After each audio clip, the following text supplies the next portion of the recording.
Telegram link seems to be working, Toya, the one shared on the group, but it's only sharing one way. Actually, it's on right now. Let me reset the link. So,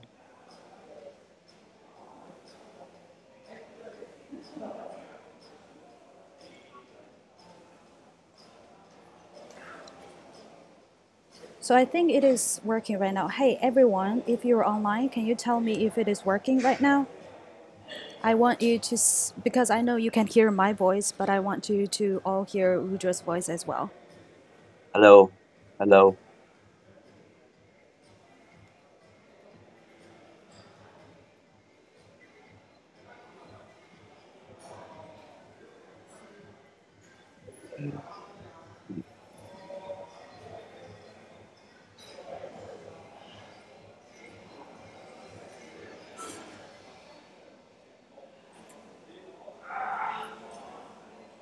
Yeah, I think it is fine. Yeah, Yep. Okay, got it. I got a lot yes here. Okay. great. Yes, let's continue. Sorry, Yeah, guys. There's some technical glitches here. So we just talked about the IoT market. Rudra, can you just help me continue about the IoT market? How big the market it is, and of course, it is expected to be in sure. India. So yeah, Toya, this is another exciting space. Definitely, I wouldn't say just in India. This would be something that's true all over the world.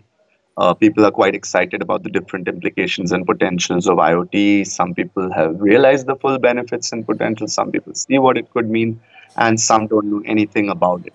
So I think India has struggled a bit in that IoT is a concept that is very new to Indians.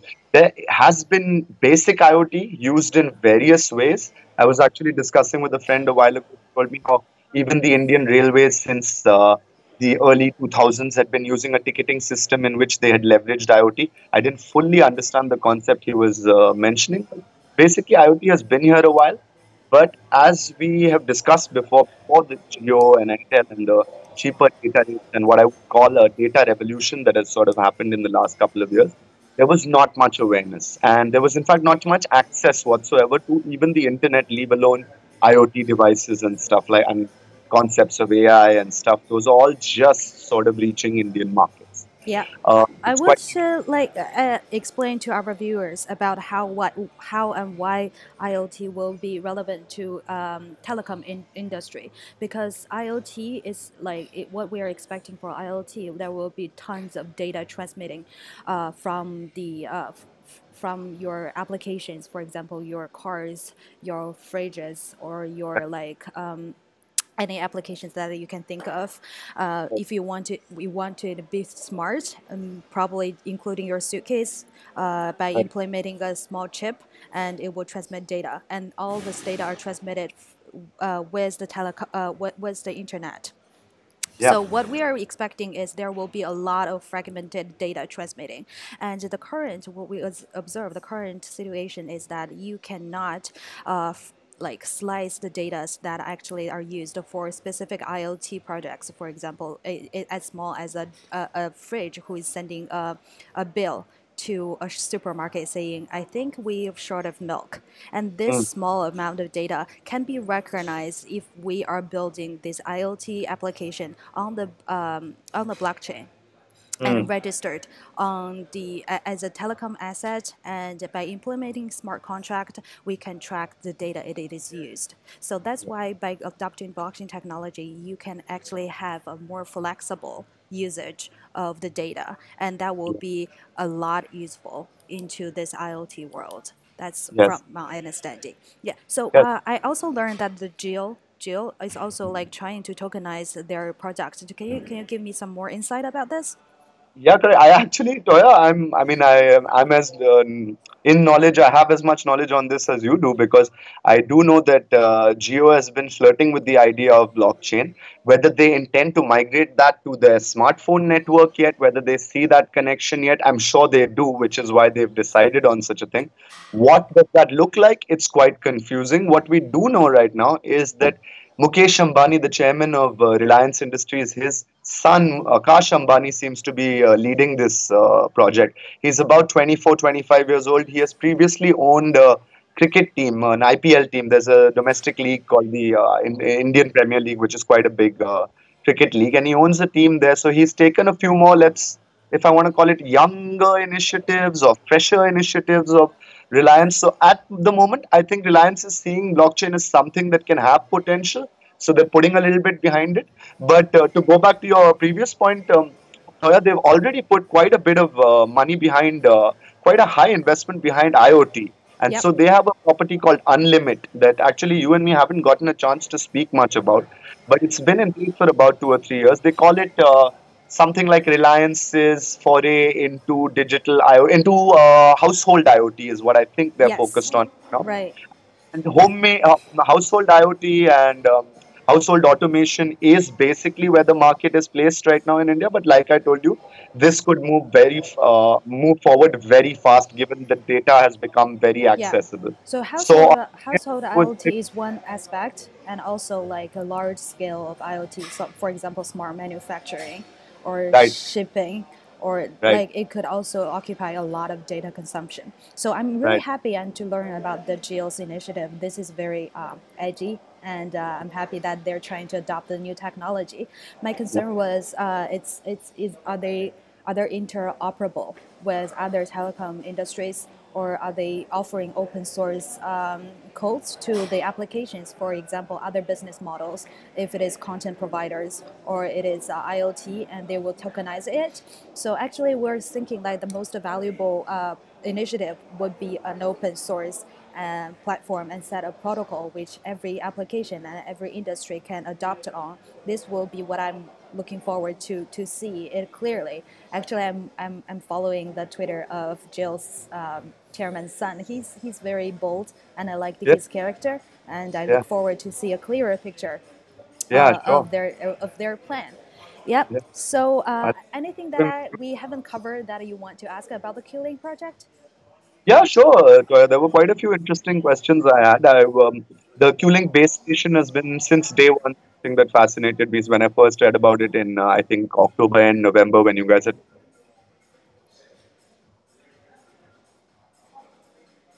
I'm sorry, I lost you.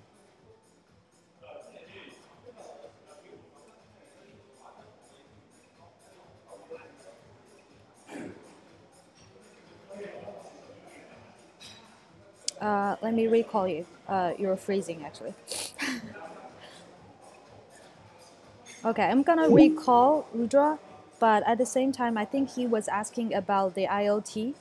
No, he was asking about the base station.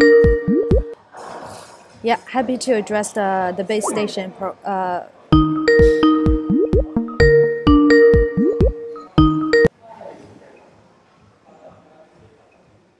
Hi, Toya. Sorry.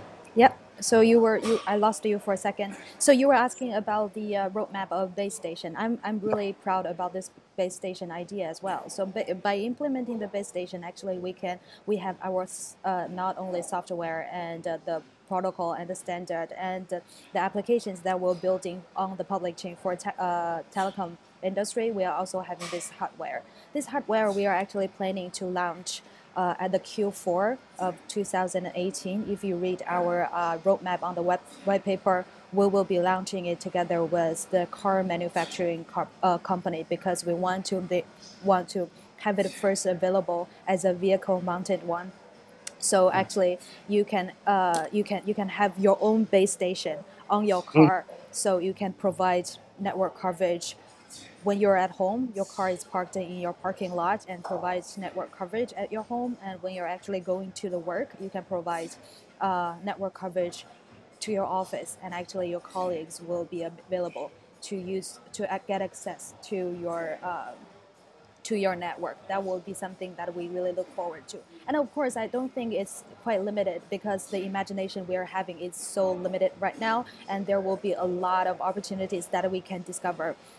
It's not just a car mounted truck. For example, if it is a logistic truck or mhm, shipments. So mhm. actually, it will be helpful to provide network coverage all over the world, as long as there are business models established in the remote areas, not only just peak areas to provide bandwidth during the peak hour of the urban area, but also the remote areas. If someone is developing some new business models, for example, they want to expand their market to the rural areas, and Right. they have this carrier or whatever. Is it a car or is it a other type of platform? We can Mm. actually implement the base station on it, and that will be how valuable this idea would be to be an open source and a project. That sounds amazing. That sounds quite a large scale idea, Toya. Yeah, It yeah. We was look. actually, yeah, that's why it excited me. And I was just wondering, I thought actually in my head I had it that it'll release in Q2, but it's telling me Q4, then I'll wait for that basically. Yeah, and our base station will also feature the mining computing power with POW and POS consensus mining power. So actually, Okay. your base station, when it's not actually providing network, when it's in the idle time, it can mine some like POS or POW coins for you. That is actually a nice lead on to my next question. I wanted to actually ask you about the future of mobile banking and how you think it looks because right now it's it's something not many people are talking about. I think something that has huge potential.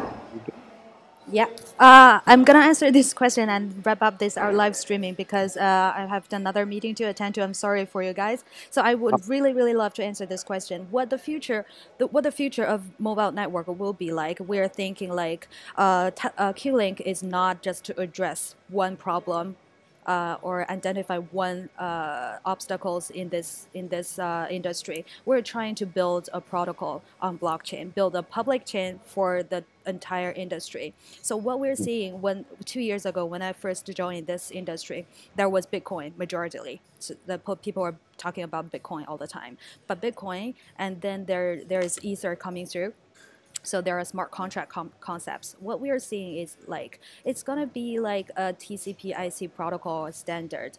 The whole blockchain world will be sliced into different layers of protocols. Each industry, each pillar industry will adopt one, and we are happy to be the one who is building the protocol and standard for the telecom industry. So every business, you are a content business, you are a IoT business, or you are a consumer who wants to run your own network, all is you are running a telecom CSP, we call it communication service provider, want to tokenize your services. Of course, we are open source, and we will allow you and will welcome you to build your business on the QLink, because QLink is we are aiming to build one of the pillar industry protocol on blockchain. So what we Mhm. are actually to distribute the resources of telecom resources, including the towers, the sites, and the routers. That's why the how big the picture is. And of course, we're gonna start from something small by building an MVP, which is already available, featuring the Wi-Fi sharing functionality, and people can actually download it and to have it on your Android device. Yeah, that's pretty much what Qlink has been doing, and we're really proud because every project is in accordance to our roadmap right now. The time is being met. Yeah. Absolutely, yeah. I've used the application actually already, and it's still obviously in its early stages, of Yeah. course, but yeah, it's quite nice to use. And I'd Yeah. love to catch up with you again, Toya, sometime because there are many more Sure. questions, of course, that I have. Sure, Why I'm did happy to. that? Anytime. And after this call, I will put on what you wrote before to me and what we added on today on Oh, our Medium platform, so people can actually track. And because there are some technical glitches, I'm sorry for our mistakes that made. It probably is not a pleasure experience, but I will try to wrap it up in this. Okay. Thank you, guys. Rudra, let's say goodbye to our viewers. Bye. goodbye. Have a good day. Thank you, Toya. Bye.